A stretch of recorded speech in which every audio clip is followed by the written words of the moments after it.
Forbes has just published 2025 family office predictions. These are the key trends to watch.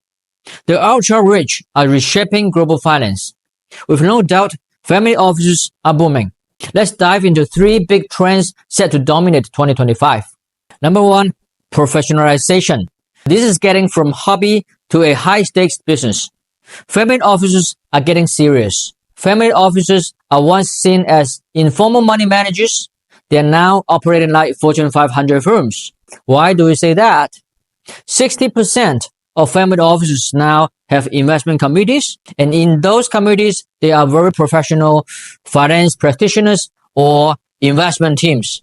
And 70% have strict performance reviews and separate their operations from family business for effective management. And here is the ticker.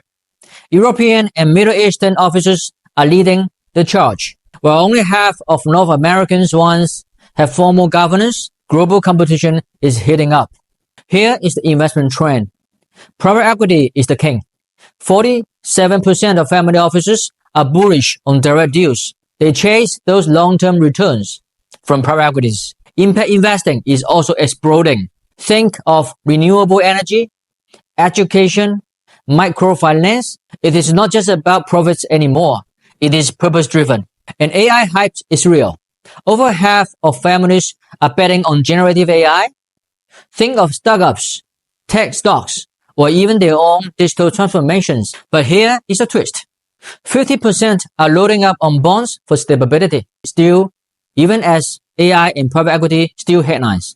That's simply because yields are at multi-year highs, and they are hedging against market chaos. Real estate. While in Asia, real estates have so many uncertainties, or in North America, they are worried about oversupply. But in the Middle East, 80% of families still love bricks and mortar. Land is a safe bet there. The third trend is family offices are going global. The world is the playground of family offices. They aren't just local heroes anymore. 71% of family offices have assets or family members across borders. Why is it the case? That's for diversification of risk across different economies. And next-gen movers. 84% of third-generation heirs are global travelers, compared to only 60% of first-gen founders. But here is the catch.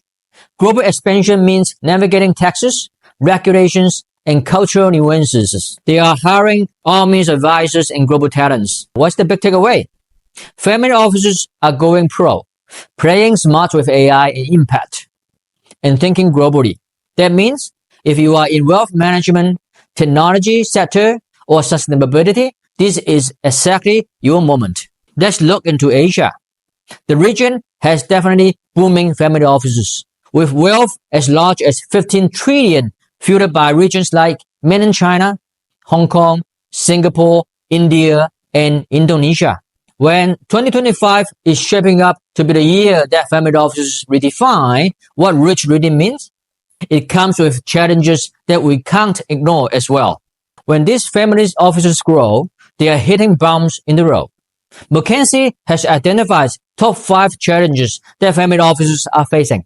And most importantly, the business opportunities for solution providers to these family offices. The top number 1 challenge is weak governance. Many family offices lack formal decision-making processes. You can imagine a business where no one is clear on who signs what documents or how information is shared or should be used. From that sense, it is quite risky. In this perspective, service providers can definitely step in. For example, bringing in fiduciary specialists to create cross-border governance frameworks. And they can also help design efficient operating model or act as neutral mediators to balance family dynamics. And challenge number 2, the operating cost of family offices are soaring. For a family office managing around 15 million to 500 million, staff eat up 45 to 65% of expenses. Hong Kong and Singapore are hotspots, but talent is scarce. Why? Compensation and work culture left behind hedge funds or banks. What to do about it? Advisors can help family target the right hires. Should they hire in-house or outsource? They can also connect them with top recruiters to snap up talents before competitors do. Challenge number 3, limited access to alternatives. Family offices carve startups, pre-IPOs, or infrastructure projects, but providers keep pushing products, not tailored solutions. How should they fix it? They should create Founders Club, where family co-invest with entrepreneurs, or support due diligence on deals, so families don't just buy what's on the shelf. Challenge number 4, insurance and value-added services. Many family offices ignore insurers. Why? Bankers or corporate leaders always stick to investments as priority. They may not have holistic plan for succession or wealth transfer. And so, here is the opportunities for insurers. They can educate family offices on tax planning, legal help, and immigration services, not just life insurance. Build ecosystems that wrap these services up. The last challenge is outdated technology. Most family offices are drowning in data but lack of tools to analyze it. And this is exactly the area where tech firms can help. They can help with portfolio analytics, automated reporting, or consolidating data into actionable insights. And family offices don't need to build it in-house. Third-party tools can plug the gap. And here is Asia's silver lining. Despite challenges, Hong Kong and Singapore are booming. Since 2020, family offices here increased 4 times to 4,000, which is 15% of the global in total. And it is very impressive. Let's sum it up. Governance gaps, cost pressures, and technology gaps are real, but they are all solvable. Service providers who offer tailored services, advisors, ecosystems, and innovations will win. As McKinsey's expert note, this is a gold mine of opportunities waiting to be unlocked. Let's embrace it. And if you are finance professionals, you have to pay attention to this single area in the next few years to come. Thanks for watching.